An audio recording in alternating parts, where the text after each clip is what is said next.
शङ्खचक्रगदाहस्ते महालक्ष्मी नमोऽस्तुते।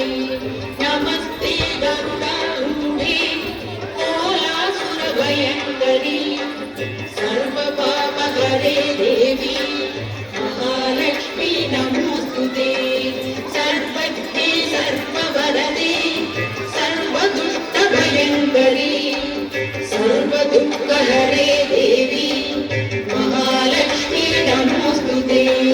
सिद्धिबुद्धिप्रदे देवी भक्तिमुक्तिप्रदायिनी मन्त्रमूर्ते सदा देवी महालक्ष्मी नमोऽस्तुते।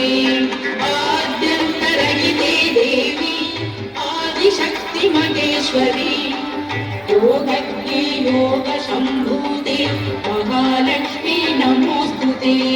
स्थूलसूक्ष्ममहारौद्रे महाशक्ति महोदरे महापापहरे देवी महालक्ष्मी नमोऽस्तुते। पद्मासनस्थिते देवी परब्रह्मस्वरूपिणी परमेशी जगन्मातः महालक्ष्मी नमोऽस्तुते।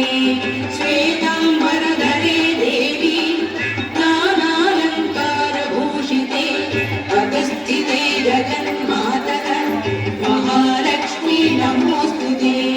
महालक्ष्मी अष्टकं स्तोत्रं यः पठेत् भक्तिमान् नरः सर्वसिद्धिमवाप्नोति राज्यं प्राप्नोति सर्वदा।